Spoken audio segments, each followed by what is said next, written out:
In this video, I'm going to go through how to set up a single player game in Sins of a Solar Empire. These don't need to be done in the order listed and don't need to be done at all if you're comfortable with the game making random selections for you and you like to take the game defaults like the victory conditions. After selecting a single player game, the next thing you do is select your maps, and you've got one of three choices. You can either choose a small map, a medium map, or a large map. There's also some custom maps you could add, but I'm not covering those in this video.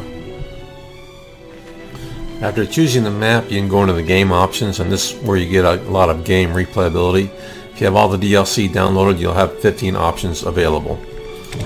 The first one you run into is unlocked locked teams. The game defaults to unlocked. This is a permanent setting for the current game. You start the game with peace trees with everyone on your team, and they can never be broken.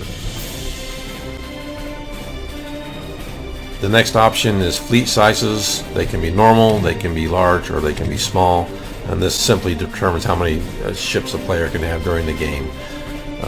This one sets the pirates to either active or inactive. Of course, if they're inactive, they're not going to be in the game and they're not going to be around to pester you or your enemies.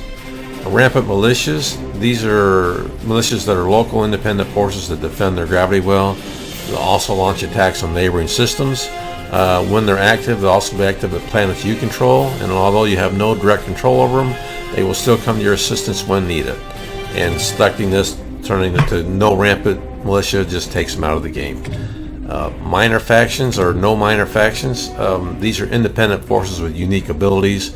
You can gain their allegiance and the usage of their abilities using your envoys, or you can disable this feature using this game setting. Next option is super weapons or no super weapons. This simply turns the ability for factions to build super weapons on or off. AI surrender, no surrender. If the odds are overwhelming, the AI will surrender. Turning this option off means that the AI will fight you to the death. Quick start, normal start. With quick start, players start with some frigates and orbital structures of their capital planets. The next settings can either be set to normal, fast, faster, or slow, and the game always defaults to normal on this one. Income rate is it determines how fast players can accumulate credits and resources.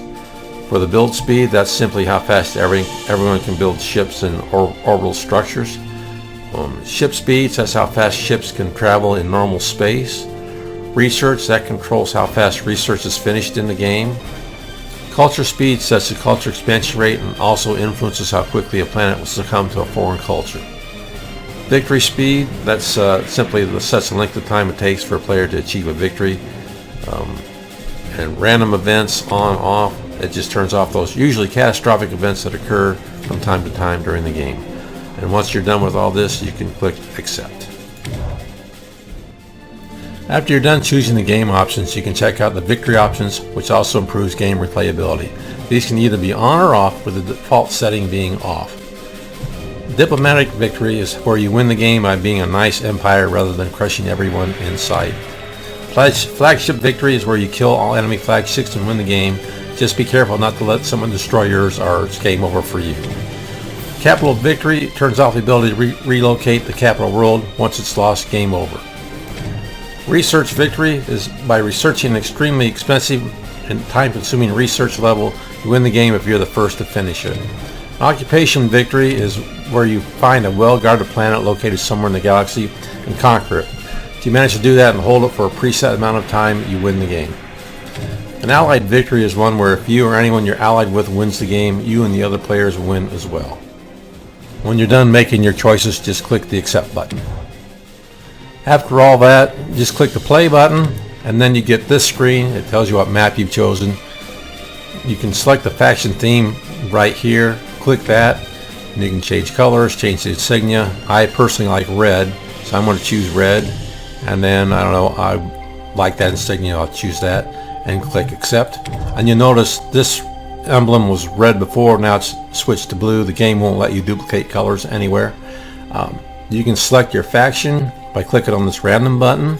There's 6 factions to choose from.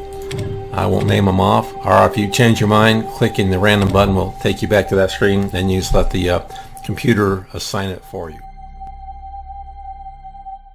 Okay, at this screen you can set the teams that you want in the game, which decides how many allied factions and enemy factions there are.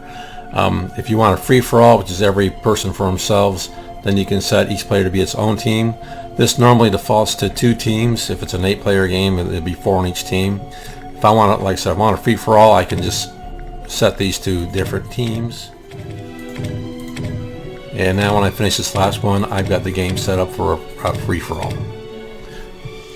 Next, you can leave this random, or you can decide what kind of a player you want this to be. The AI player, it can be an aggressor, it can be a fortifier, which is a defensive type player. It can be a researcher, which focuses on research, obviously, and an economist. Or you can let the game choose it randomly for you. And all of these players can be selected and set to whatever you want them to be. You can also set the AI difficulty. It defaults to normal. You can go to hard, you can go to unfair, you can go to cruel, or you can go to vicious, which is the hardest. Or you can drop it down to easy, and the game will default to normal. There is one last option here. If you don't want 8 players, say if you want 7, just close out this slot.